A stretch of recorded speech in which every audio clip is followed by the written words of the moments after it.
Usually when we talk about like a medical diagnosis, there's this certain expectation of mechanical precision. You break your arm, the X-ray reveals this, jagged white fracture, Hmm. and the orthopedic surgeon just points to the screen and says, right there is the problem. Right. Yeah, it's a totally binary system. I mean, the bone is either intact or it's fractured. And honestly, we are deeply comforted by that kind of visible, empirical categorization. We really want the tangible rules of the physical universe to just map neatly onto, well, everything we experience. We do. But the moment you step out of the clinic and into the realm of human behavior, specifically, the architecture of influence and power, that X-ray machine just completely shatters. Oh, it's useless. Totally useless. We're no longer looking at clean breaks. We're navigating a landscape that is, well, fundamentally opaque. Yeah. Because, most of us operate under this assumption that power is merely a title on a frosted glass door. Yeah, exactly. You're the CEO or you're not. Right. But true power is rarely that explicit. It functions much more like gravity. Right. You can't capture it on an imaging scan, Right. but it's exerting this constant, invisible pull on every single interaction, every negotiation, every relationship you have. The diagnostic waters are incredibly muddy when it comes to social dynamics. I mean, power is invisible, but its effects are absolutely undeniable. And it operates by a set of rules that most of us are never explicitly taught. Never. We just kind of stumble through it. Right, we're just expected to absorb them through trial and error, which, often leads to significant professional and personal collateral damage along the way. Oh, massive damage.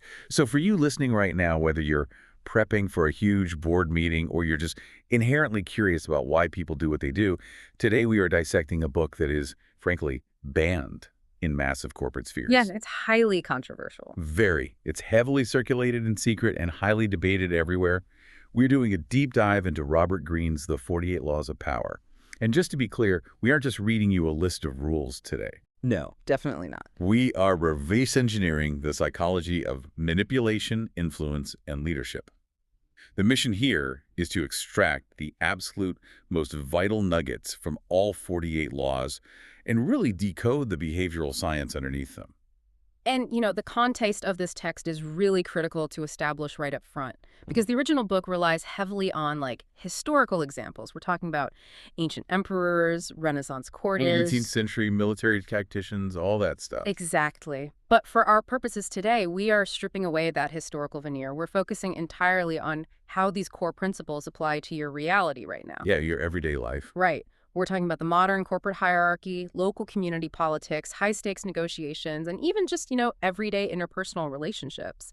And what's fascinating here is that while some of these maneuvers feel ruthlessly Machiavellian, the ultimate utility of the text is structural awareness. It's defensive almost. Exactly. Understanding these social dynamics is really the only way to protect yourself from manipulation and to foster the necessary conditions for your own personal growth and agency. It's the armor and the sword.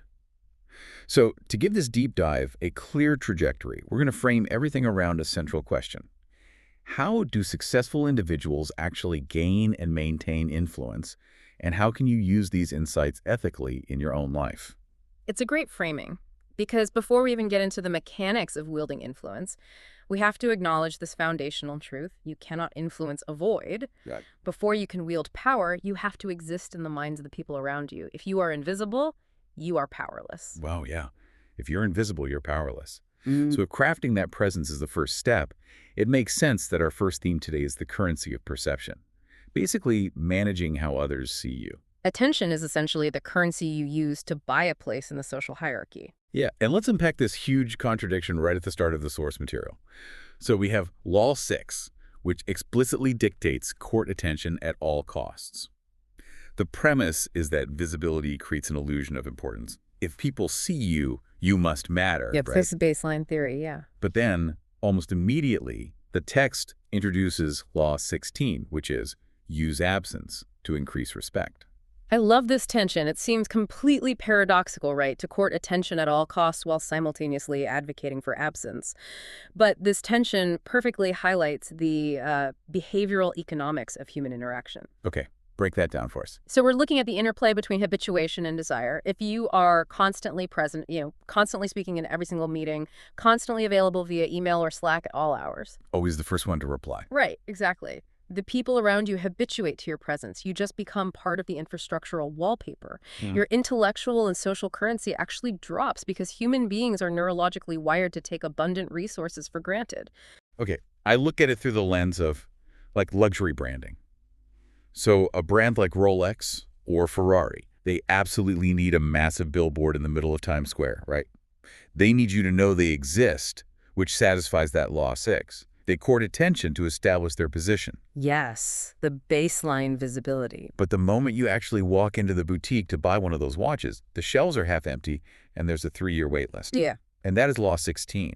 Because if they manufactured enough watches to put one in every corner store, the perceived value would just plummet to 0. That is a perfect analogy. So how does a professional balance that? How do you balance the need for that Times Square billboard with the necessity of the wait list? Well, it comes down to understanding the dopaminergic cycle of anticipation. Scarcity creates value because it triggers our primal fear of missing out, but it also elevates the perceived quality of the asset. So you court attention to establish your baseline presence. It's like giving a great presentation. Exactly. You deliver an exceptional presentation, you solve a critical crisis, you make a bold, undeniable statement. You essentially force the environment to acknowledge your competence. But once you have their attention, once they expect you to be the constant problem solver, you tactically withdraw. You reduce your supply. You stop jumping at every single fire alarm. Precisely. And suddenly, your absence becomes a physical weight in the room. People begin to notice when you aren't there. They start, discussing what your opinion might be if you were present. Oh, wow. So you're not even there and they're talking about you. Right. You transition from a physical presence to a psychological presence, which is infinitely more powerful because it occupies their cognitive real estate without requiring any of your actual energy. That is wild. And this calibration of availability, it ties directly into Law 34, right? Which is act like royalty. Now, I have to say, that is a title that sounds incredibly pretentious. It does. The phrasing is very theatrical, but what's fascinating here is the psychological mechanism. It's price signaling.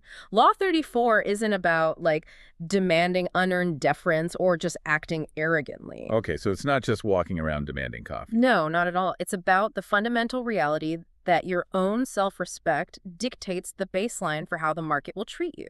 I mean, if you treat your own time as a highly fungible, low-value asset. Like accepting every single meeting invite without an agenda. Exactly. If you do that, or if you constantly over-explain your decisions just to seek validation, you are signaling to the group that you are a low-status individual. You're basically pricing your own stock at a massive discount. That hurts to hear, but it makes so much sense. But if you act as though your time and energy are scarce and highly valuable, the group's perception naturally adjusts to match that valuation. You're setting the floor for your own market price. And that bleeds right in to another critical tension in the text concerning perception, which is the power of mystery. So the summary highlights Law 4. Always say less than necessary. Alongside Law 30, make achievements look effortless. 2 of the most powerful laws in the book. Let's unpack this because I see a practical risk here for the listener.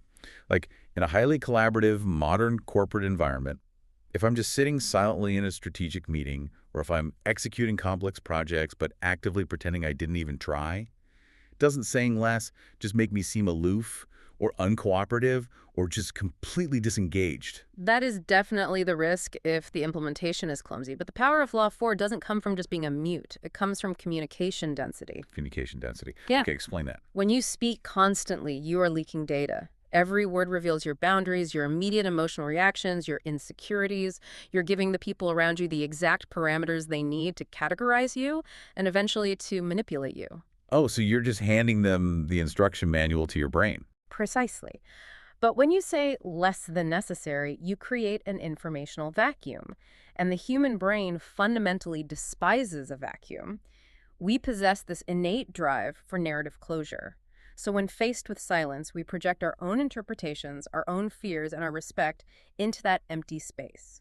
Give me an example of how that works in a meeting. Sure. If a superior presents a new proposal and you simply pause, offer a slight nod, and say, "We will see how this develops," the other person's mind just races. The silence forces them to do the cognitive labor of interpreting your position.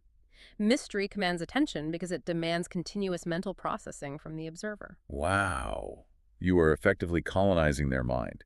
You're Yeah. forcing them to spend their cognitive resources trying to figure you out. Yes. And when you combine that strategic silence with Law 30, the illusion of effortlessness, you manufacture an aura of invincibility. The effortlessness piece is so interesting. Just consider the difference between watching, say, a master pianist who is visibly sweating, grunting, straining over the keys. Right, really showing how hard it is. Yeah, versus one who plays a mathematically impossible composition with relaxed shoulders and just a slight smile. I mean, you admire the first pianist's work ethic, sure, but you are in awe of the second. The second pianist appears to possess an innate, almost supernatural gift. They don't look like they're working hard. They look like a completely different species of human entirely. And the crucial element here is hiding the machinery. If people can see the mechanics of your struggle, the late nights, the stress, the visible anxiety over a project, they subconsciously believe they could replicate your success if they merely applied the same amount of elbow grease. Also, the achievement just becomes ordinary. Exactly. It's attainable. But if they only witness the flawless execution, you remain untouchable. Your competence feels magical rather than mechanical. But, and this is where the source material is so clever, it provides this fascinating counterweight to this whole aura of perfection. Law 46 states, never appear too perfect. This is such a crucial caveat. Because while you want to seem effortlessly competent, projecting absolute, impenetrable perfection is actually highly dangerous. It acts as a lightning rod for malicious envy. This maps so perfectly onto the psychological concept of the pratfall effect, right? The pratfall effect is a brilliant parallel here. Yes, so social psychologist Elliot Aronson demonstrated that highly competent individuals actually become significantly more likable and influential when they make a small, clumsy mistake. Like spilling coffee or tripping over a word. Exactly. Because envy is perhaps the most corrosive and unpredictable force in social dynamics. If you project a facade of absolute perfection, you inherently make the people around you feel inferior. And individuals suffering from, narcissistic injury or deep feelings of inferiority will eventually seek to tear down the source of that feeling just to restore their own equilibrium. It's the tall poppy syndrome. The tallest flower gets its head cut off. Exactly. So Law 46 acts as a psychological release valve. You must strategically display a minor harmless flaw or an endearing quirk just to humanize yourself. By voluntarily exposing a trivial weakness, you inoculate yourself against envy. You give people a small target to focus on so they don't go hunting for a structural vulnerability to exploit. That's beautifully put. You literally build the lightning rod into your own house, directing the strike safely into the ground before it burns the entire structure down. And all this careful curation, the calculated silence, the scarcity, the controlled flaws, it all serves the ultimate goal of Law 5, which is guard your reputation, which you then project outward using Law 37. Create compelling spectacles. Because your reputation is your most efficient weapon. It operates completely independently of your physical presence. It does the heavy lifting before you even enter the room. Think about it. If you cultivate a reputation for, say, aggressive, uncompromising negotiation, the opposing party is already experiencing cognitive stress before they even sit at the table. You've won half the engagement through the sheer momentum of your reputation. And then you reinforce that reputation through spectacle. But why does the author emphasize spectacles over, logical argumentation? Because the human brain processes visual and emotional stimuli exponentially faster and with greater retention than linguistic or rational data. I mean, words require the prefrontal cortex to decode, analyze, and debate, but visuals, they strike directly at the amygdala and the limbic system. So a spectacle bypasses logic entirely. Completely. A compelling spectacle, whether that's the deliberate architectural staging of a product launch, a highly specific sartorial choice that sets you apart, or just a grand, undeniable gesture, it bypasses logical scrutiny. If your reputation is the armor you wear, the spectacle is the psychological banner you carry into the engagement. It overwhelms the senses and forces an emotional surrender rather than a logical agreement. Wow. Okay, so if crafting this perfect, untouchable facade is your external armor, it makes you wonder what you're actually protecting underneath. You can't just be a shiny object. A strong exterior exists primarily to conceal the internal machinery. Exactly. You cannot be easily targeted if no one knows your actual coordinates. Right, which transitions us perfectly from projecting an image to the mechanics of the hidden. Our second theme, strategic concealment and fluidity. This is the shift from the outward display of power to internal structural defense. We are entering the domain of the hidden. And the text hits hard right out of the gate with information control. So Law 3 is conceal your intentions. You keep your ultimate plans hidden to maintain strategic control. But what really elevates this is how Greene pairs it with Law 12, use honesty selectively, and Law 17, keep others uncertain. The interplay between these three laws is just a masterclass in cognitive misdirection because, the amateur interpretation of concealing intentions is simply remaining mute, refusing to speak at all. Just being a brick wall. Right. But the smartest operators understand that the absolute best place to hide something is behind something else that looks incredibly interesting. And that is the utility of Law 12, selective honesty. Okay, I have to play devil's advocate here for a second. Selective honesty sounds like a very sanitized corporate way of saying calculated lying. Is that what this is? It's much more sophisticated than outright fabrication. Look, lying requires a massive cognitive load to maintain. You have to remember the lie, who you told it to, the details. And a discovered lie permanently shatters trust. Selective honesty is about using a genuine truth as a Trojan horse. A Trojan horse. Tell me more. If you are entirely guarded and secretive, people's threat detection systems activate, right? They become intensely suspicious of you. But if you proactively offer up a piece of genuine honesty, perhaps you openly admit to a minor strategic miscalculation, or you share a seemingly vulnerable personal truth, you short-circuit their suspicion. Because they think, oh, they're being real with me. Exactly. Human neurology is hardwired for reciprocity. When you extend what looks like vulnerability, their brain interprets it as a signal of safety and trust. Once you have established that false baseline of intimacy through a selective truth, your actual overarching intentions, which are protected by Law 3, are buried so deep beneath their radar, they will never even think to look for them. You throw them a legitimate piece of gold so they stop digging around the vault. That's exactly it. And once they feel comfortable, you introduce Law 17. Keep others uncertain. You manufacture unpredictability to command attention and instill this subtle layer of fear. You build the trust with the selective honesty, but then you behave just erratically enough that they can never fully map your behavioral algorithms. Because predictability is vulnerability, it is as simple as that. If your rivals, or even just your colleagues, know your routine, your emotional triggers, your baseline reactions, they can reverse engineer your behavior. They know exactly which buttons to push. Yes. They can create scenarios specifically designed to elicit a known response from you, effectively turning you into a marionette. By deliberately acting out of character occasionally, or reacting with total silence when an explosion is expected, you keep the environment off balance. An opponent who is off balance is entirely focused on regaining their own equilibrium. They cannot launch a coordinated attack against you. Predictability is vulnerability. That completely subverts the standard corporate advice we are all fed. We're constantly told to be consistent, to be reliable, to be a team player. Right, but absolute reliability makes you a utility, not a power center. A utility, wow. Let's look at how this theme of disguise extends beyond just information control. Because we have Law 14, pose as a friend, work as a spy, and Law 21, play a sucker to catch a sucker. This instantly reminds me of the dynamics of a high-stakes poker game. Oh, perfect analogy. You sit down at a new table and you deliberately pretend you don't quite understand the blinds, or you ask a clumsy question about the rules. You're playing dumb, specifically to gather intelligence on the other players. Do they try to aggressively exploit you? Do they offer condescending help? You're using perceived incompetence as an espionage tool. That illustrates the concept flawlessly. Playing a sucker to catch a sucker is entirely about neutralizing the ego of your target. When people interact with someone they perceive as highly intelligent or formidable, their defensive shields are fully raised. They measure every word. Because they're intimidated. Exactly.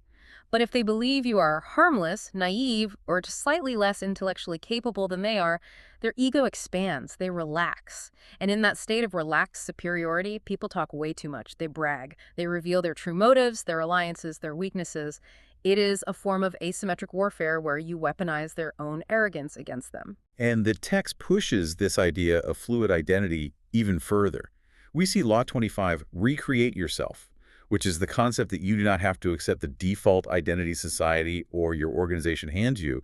You are the architect of your own image. And that flows into Law 38, think as you like, behave like others, and Law 44, mirror others. If we connect this to the bigger picture, all of these tactics, recreating the self, cultural blending, psychological mirroring, they are all subsets of the ultimate culminating law of the text, Law 48, be adaptable. Greene uses the metaphor of water, which echoes ancient strategists like Sun Tzu and, modern philosophers like Bruce Lee. Right, the famous be water, my friend. Precisely. Water possesses no inherent shape, which means it cannot be shattered by a hammer. If you are deeply rigid, if you proudly declare, this is exactly who I am, I never compromise, I always speak my unvarnished truth, you become a fixed target in the landscape. And fixed targets get hit. Exactly. A fixed target can be easily sighted and destroyed. But if you operate with Law 38, thinking as you like internally while outwardly adopting the behavioral norms of the culture you are in, you eliminate friction. You move through the organization completely undetected. And if you utilize Law 44 and mirror your opponents, you are essentially reflecting their own psychology right back at them. What does it actually mean in a practical sense? Yeah. To mirror them? Well, the neurological basis for mirroring is limbic synchrony. When you subtly adopt the vocal cadence, the posture, or the specific vocabulary of the person you are dealing with, it actually bypasses their critical thinking. It triggers a subconscious signal of tribal affiliation. So they feel like you're one of them. Right. It builds instant, unearned rapport while simultaneously confusing them in a conflict because they cannot see your true face. They are only fighting a reflection of their own shadow. It is the ultimate form of psychological camouflage. Taking all this internal protection, this fluidity and camouflage, sooner or later you have to take this machinery outward. We spend very little of our lives in a vacuum. We have to interact with unchosen structures, which brings us to our third theme, navigating hierarchies and relationships, allies, enemies, and the people above us. This is where abstract theory really crashes into cold reality, because most of us will spend the majority of our professional lives navigating power structures and dominance hierarchies that we did not design. And the absolute first law in the entire book, Law 1, is never outshine the master. The directive is to make your superiors feel secure and intellectually dominant. This is closely paired with Law 24, play the perfect courtier. Let's build out a real scenario here to test this. Let's do it. Suppose I am a junior developer at a tech firm, and I write a radically more efficient algorithm than the one the CTO just proposed. If I intentionally hold back and do not outshine the masters, how do I ever prove my worth?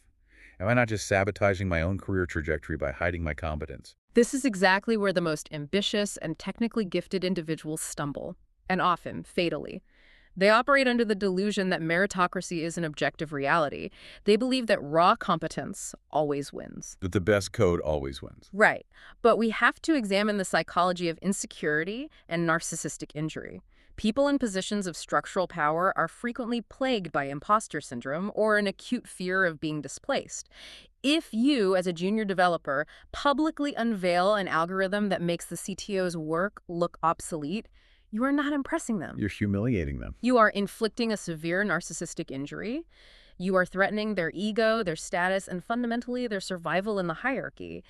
To never outshine the master does not mean writing bad code or halting your own innovation. It means aggressively managing the attribution of that innovation. Okay, so the code still ships, but the packaging changes. Exactly. This is the essence of Law 24, mastering diplomacy and playing the perfect courtier. You do the exceptional work, but you frame the presentation of that work in a way that allows the CTO to claim a portion of the visionary credit. Like saying, based on your initial architecture, I was able to build this. Yes. You present it as an extension of their original genius. You make them feel secure in their dominance. If a superior feels secure, they will pull you up the ladder with them because you make them look incredibly effective to their bosses. But if they feel threatened by your raw brilliance, they will use their structural power to quietly sideline, isolate, or terminate you long before you accumulate enough institutional power to defend yourself. You must avoid becoming a threat before you are ready to strike. You make your success synonymous with their success right up until the exact moment you outgrow them. That is highly pragmatic. But as we move from masters to peers, we hit the pragmatics of trust. And I really have to challenge the premise of Law 2 here. Never put too much trust in friends. Learn how to use enemies. It's a tough one to swallow. It is. The directive to actively distrust your friends and utilize your enemies feels incredibly cynical. If you look at the modern startup ecosystem, Silicon Valley is built on college roommates starting billion-dollar companies in garages. Y Combinator famously encourages founders to build teams with their friends because you need absolute, unquestioning trust to survive the brutal early days of a company. So what does this all mean? Are we supposed to throw out that highly successful collaborative model and walk through our careers in a state of clinical paranoia? It's a very valid pushback, but we have to separate short-term survival from long-term power dynamics.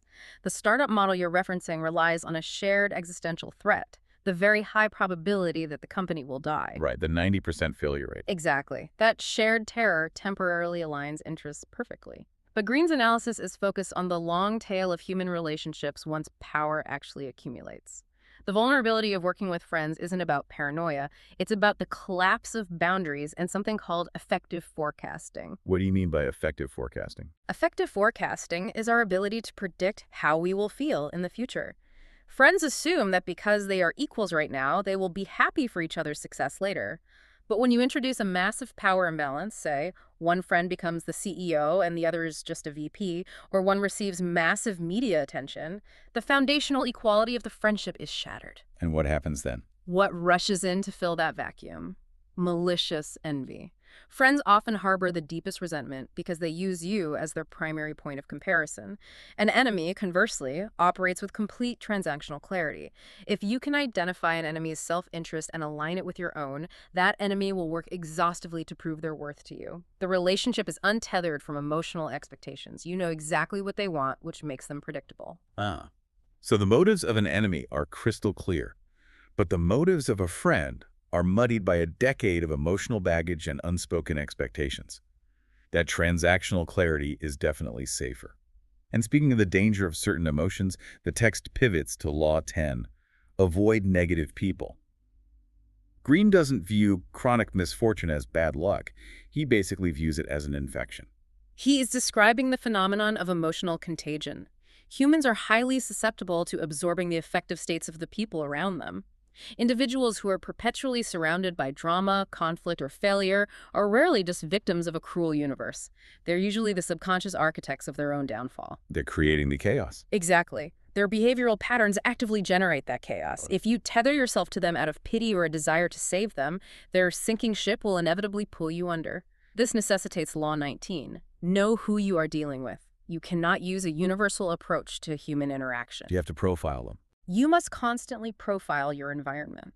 An insecure, micromanaging boss requires an entirely different psychological strategy than a toxic, chaotic friend who requires an entirely different strategy than a rational, self-interested enemy. That level of active observation requires immense cognitive stamina, but it is the prerequisite for leverage.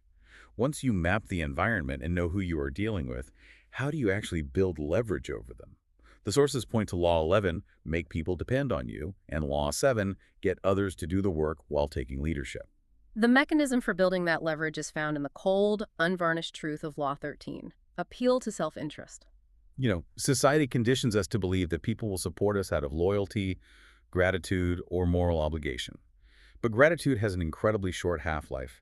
If you want durable, sustainable leverage, you must appeal to what benefits the other person in the immediate present. The classic, what's in it for me?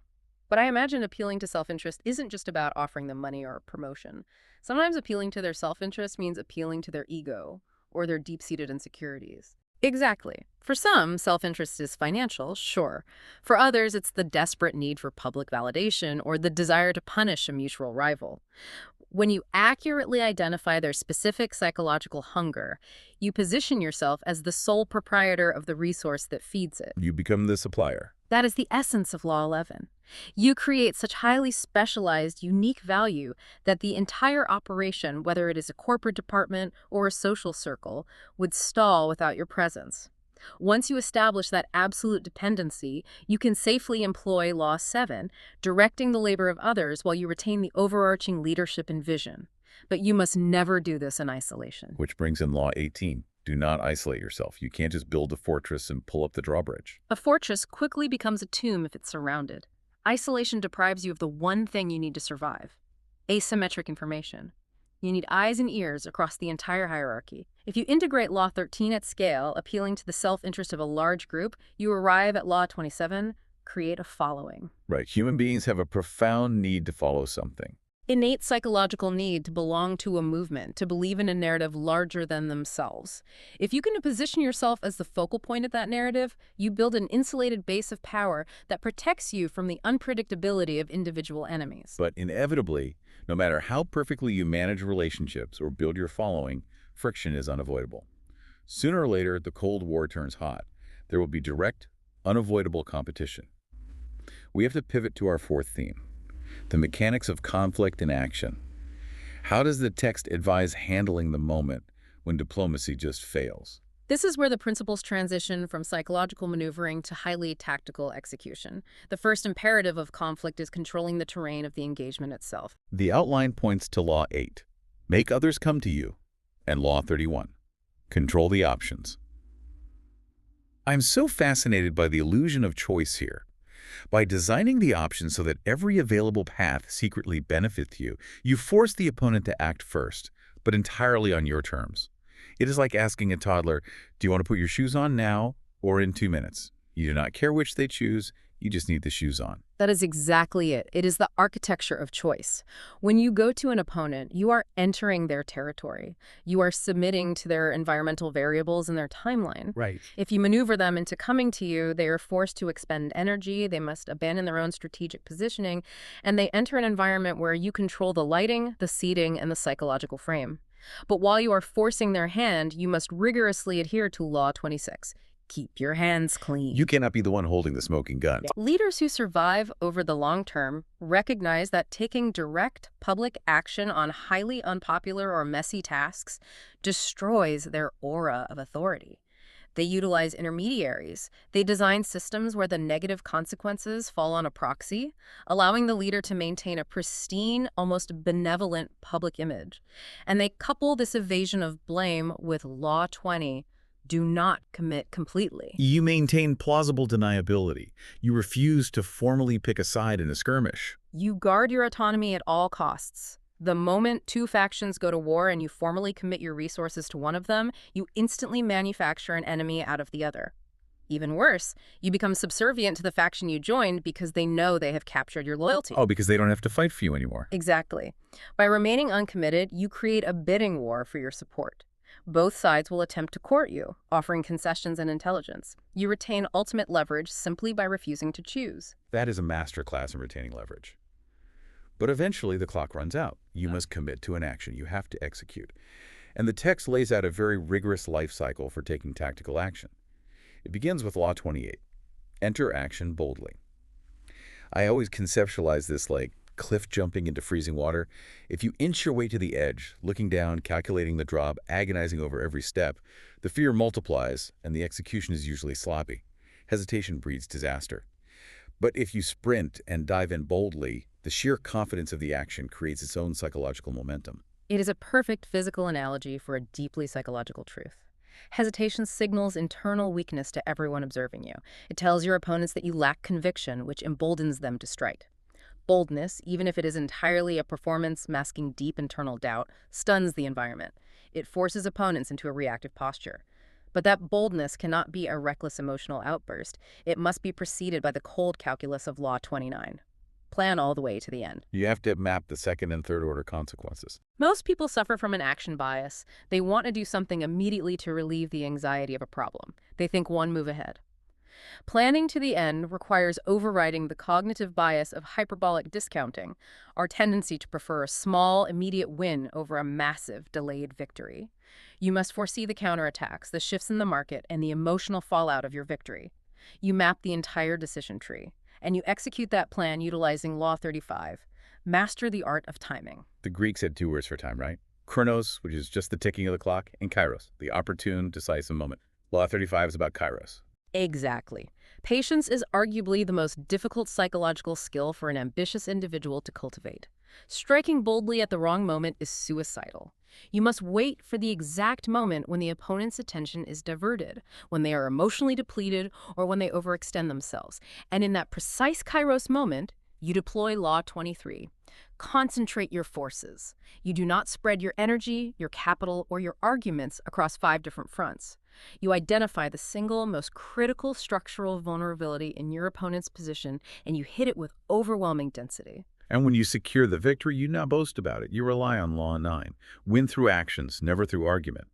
You don't try to persuade a rival that you are superior. You simply drop the completed, undeniable results on the table.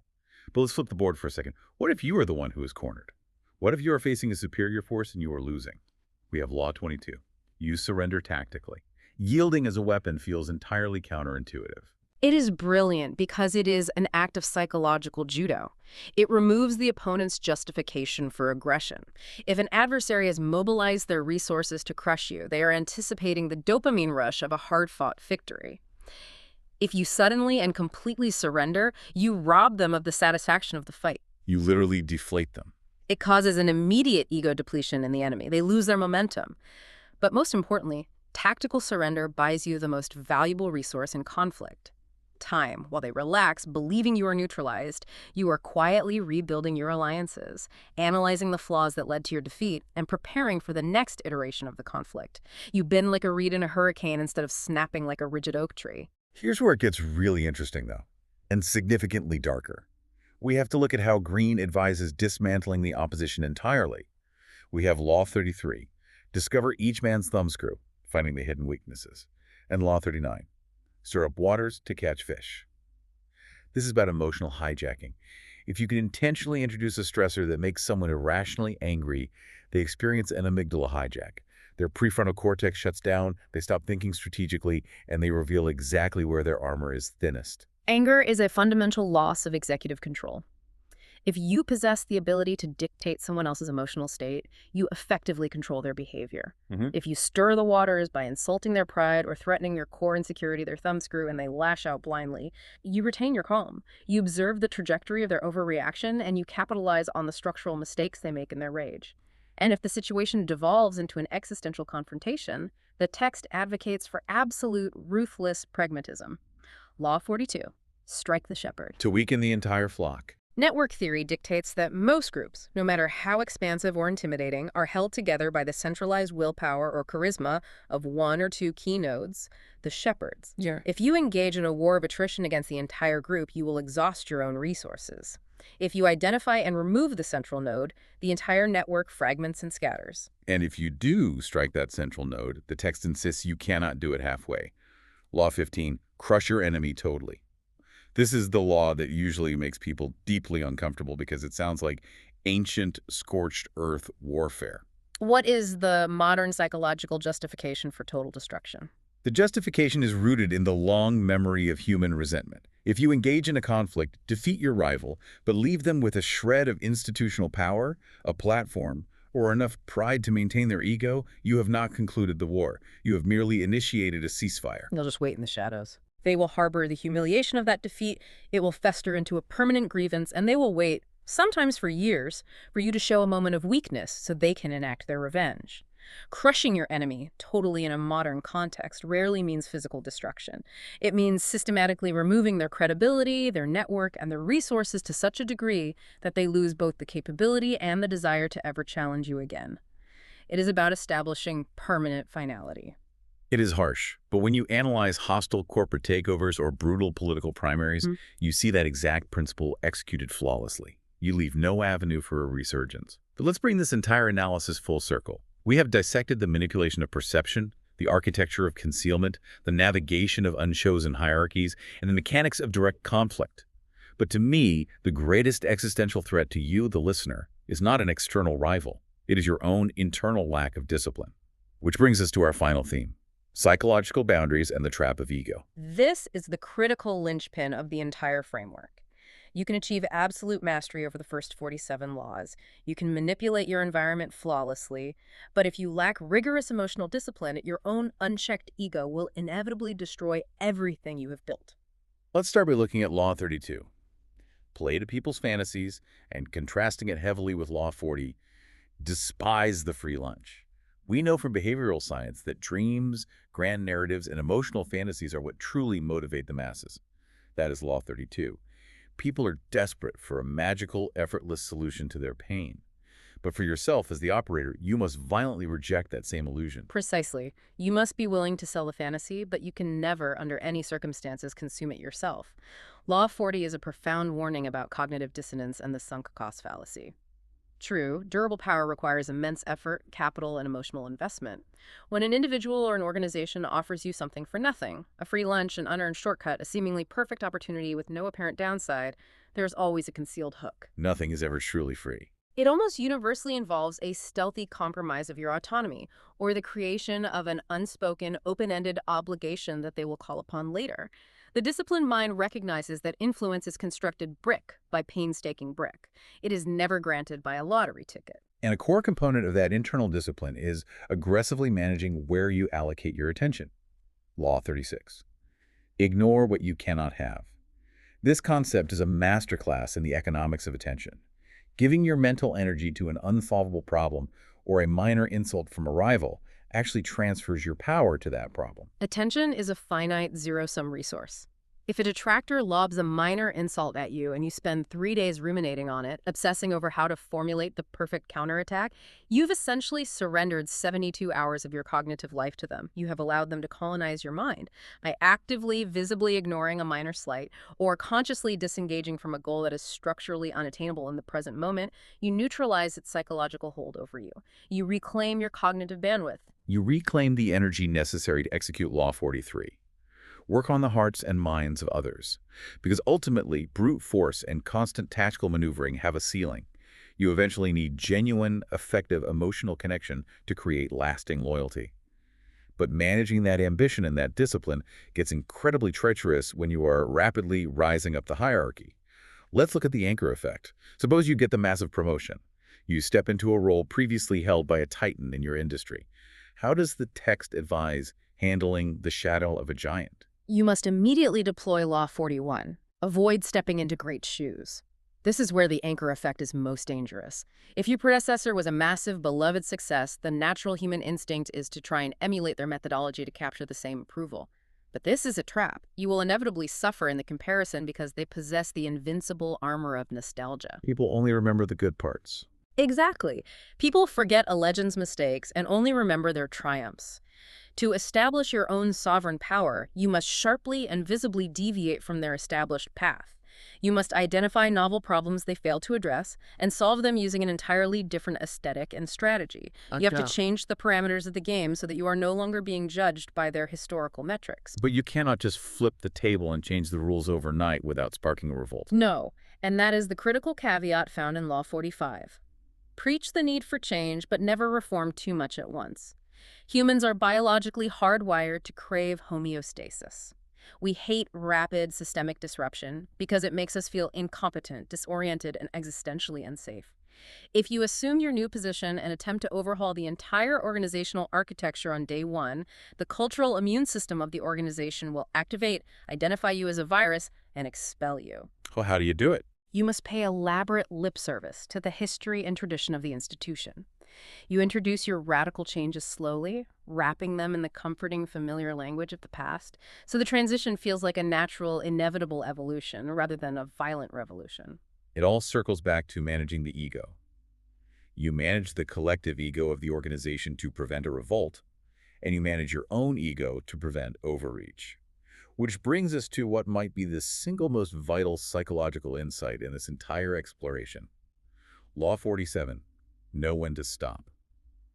The concept that absolute victory is often the precursor to catastrophic failure. It is the eternal tragedy of Icarus. Ambition is the necessary engine of power. It generates the thrust required to break the atmosphere. But ambition comes installed with no braking mechanism. When you achieve a massive, hard-fought victory, your neurochemistry shifts. The brain is flooded with a massive surge of dopamine and testosterone. In that neurochemical state, you literally feel invincible. Your risk assessment centers are suppressed.